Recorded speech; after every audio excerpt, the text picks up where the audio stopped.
DS होता है जी, है ना, डीए होता है, डीएस होता है, कुछ भी होता है। Area vector is a vector which is always, बोलो यार, perpendicular, which is always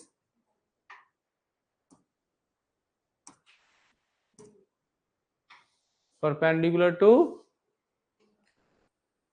given. ये डेफिनेशन है यार, एक बारी फिर काका बच्चों, area vector is always perpendicular to given surface.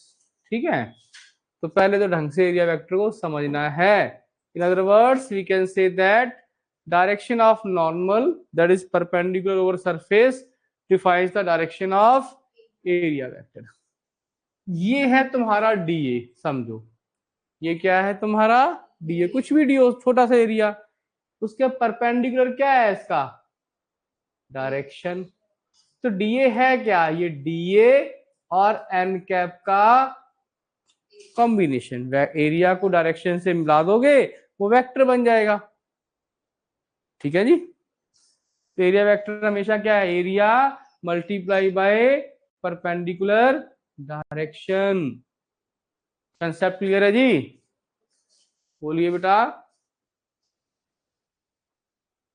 चलें आगे। डीए क्या है, d A into n cap, the direction of area vector है ना, in case of closed surface 3D the direction of area vector is always define perpendicular and outward. Very important point, अगर कोई भी 3D diagram है तो area vector क्या होगा जी, हमेशा परपेंडिकुलर, भी भूलना नहीं है, एंड फिर से एक बार perpendicular and outward. It is what, perpendicular and outward. ठीक है बेटा, अभी और भी स्लाइड में आएगा, पूरा ही खींच लेना आप। ठीक है, it is perpendicular and outward. ठीक है, 3D केस में आ गए बच्चों। ये मैंने एक फुटबॉल बनाई है दिखाने के लिए। फुटबॉल है, मान लो इसका कोई छोटा सा एरिया है ना, दिख रहा है आपको, ये डीए हो गया, तो इसके परपेंडिकुलर क्या होगा, एरिया वेक्टर इसके परपेंडिकुलर होगा। समझ में आया डीए का मतलब क्या है।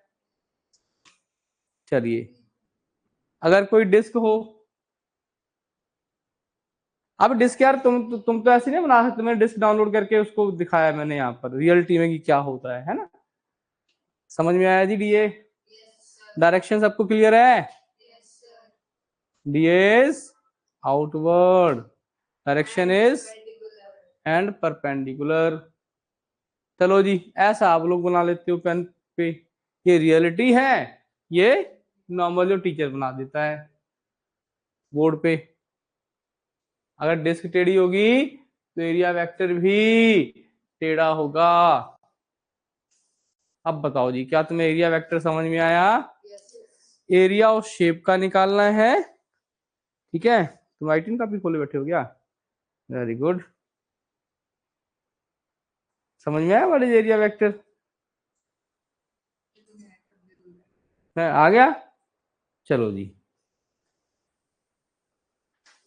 जितने और बच्चों को ना समझ में आया उनको बता देना कि हाँ मुझे समझ में आ गया वहां पर, तो बच्चे भी यहाँ समझ सकते हैं आके। ठीक है, आगे चलो। एरिया के परपेंडिकुलर इज कॉल्ड एरिया। अगर आपने नोट कर लिया है तो आगे चलो बेटा, आगे बढ़ो। चलो, इलेक्ट्रिक फ्लक्स क्या है, पहला टर्म है phi, phi E. Electric flux क्या है जी, flux the property which is associated with all types of vector field. अब ये क्या है, ये तुम्हें ना इकट्ठा पढ़ाना चाहता है कि बच्चे दिमाग खराब मत करो। अगर इलेक्ट्रिक फ्लक्स है तो मैग्नेटिक फ्लक्स भी हो सकता है। समझ आया, किसी फील्ड का फ्लो। अगर मैग्नेटिक फील्ड की बात करोगे तो वो भी तो फ्लो करेगा ना। तो इलेक्ट्रिक फ्लक्स और magnetic flux they are same. Even gravitation में भी gravitational flux field is flowing towards the earth. ठीक है जी, बोलो समझ में आया कि नहीं आया? क्या है बताओ? Flux is a common property. ये नॉलेज के लिए है, ठीक है। आगे है जी, electric flux is basically the flow of electric field lines through a surface area. बता दिया बेटा मैंने, है ना। तो कैलकुलेशन कैसे करेंगे इलेक्ट्रिक फ्लक्स का? Here the electric field through the small area element is defined as, कैसे डिफाइन करेंगे? देखो आप, ई डॉट डी ए। और टोटल फ्लक्स क्या होगा जी? Total electric flux through the given surface area is, इसका इंटीग्रेशन स्मॉल फ्लक्स।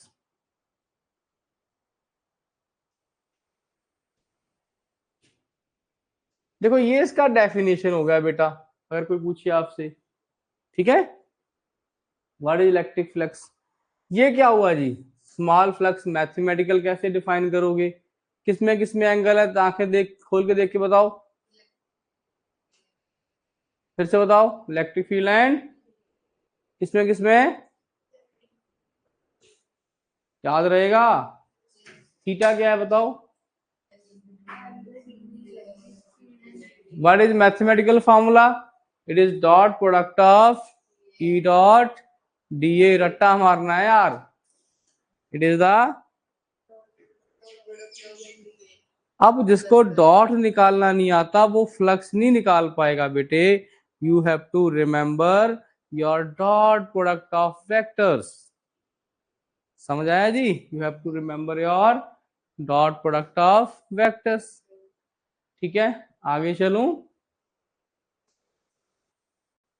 इतना समझ में आया बेटा? टोटल कैसे करेंगे यार? इंटीग्रेशन करेंगे हम, टोटल निकल जाएगा। अगर कोई क्वेश्चन है तो मुझे दोबारा बता दें। ई डॉट डी ए क्या होता है? E into d A cos theta. क्यों बच्चों? A vector dot B vector क्या होता है? A B cos theta. यहां तक कुछ नहीं समझ में? बिल्कुल छोटी छोटी डेफिनेशन है बच्चों। देखो, दिस इज ओनली डेफिनेशन, ये जनरल टर्म है कि भाई ये हर जगह वैलिड है ना। ये मैथमेटिकल कैसे डिफाइन करना है, ओके। और ये टोटल फ्लक्स क्या होता है? क्या तुम्हें समझ में आया? हम्म।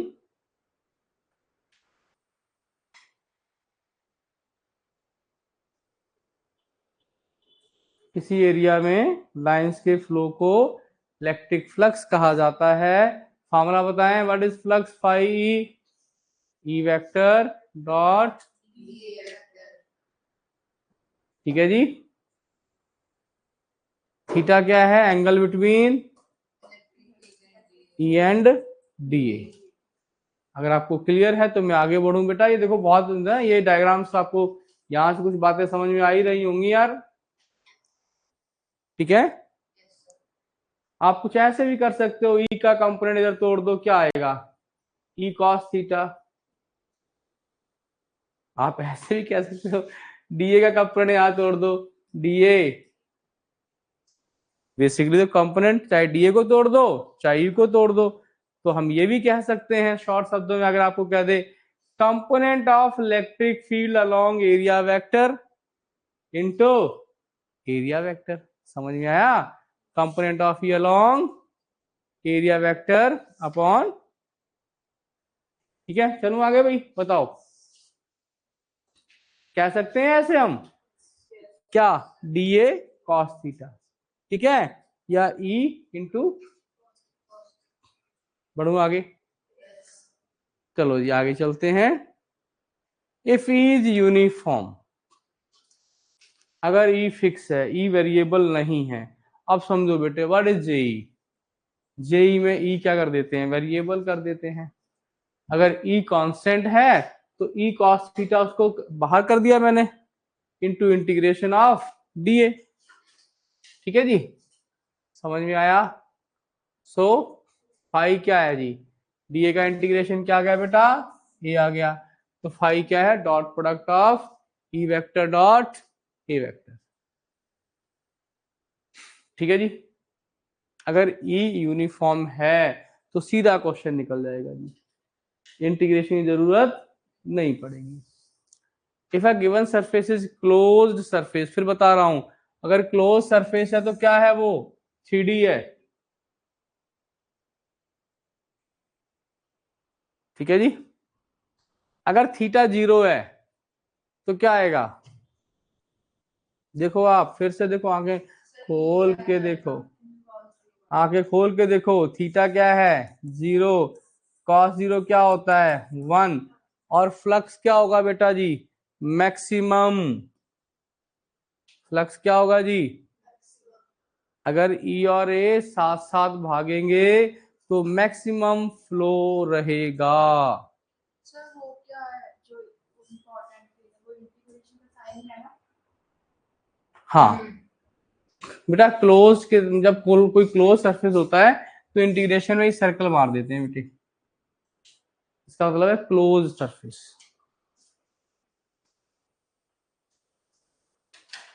थोड़ा सा एनिमेटेड वीडियो से चीजें आसान हो जाती हैं, समझने में आसान हो जाती हैं, ठीक है।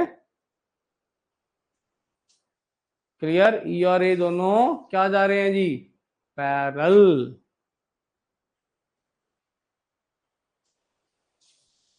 ठीक है जी, आगे चलूं,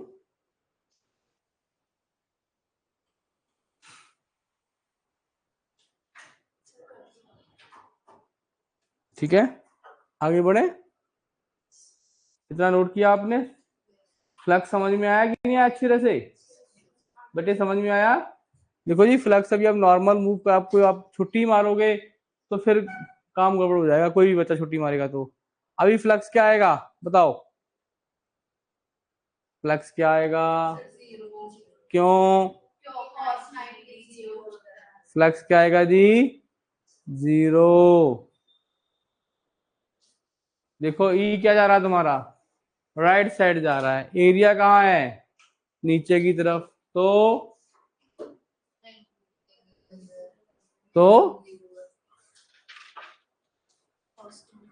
cos 90, नो फ्लक्स। नोट करें प्लीज।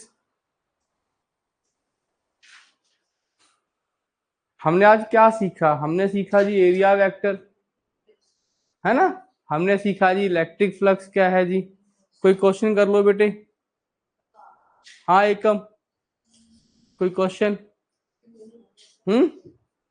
समझ आया, तनु बेटा कोई गल ना समझ लगी होवे, सेम टॉपिक मैंने शाम को भी पढ़ाना है, 5 सवा 5 बजे आप आके कर सकते हो जी, ठीक है। बढ़ूंगा आगे, अभी आगे टॉपिक 5 के यूनिट क्या आ रहे हैं।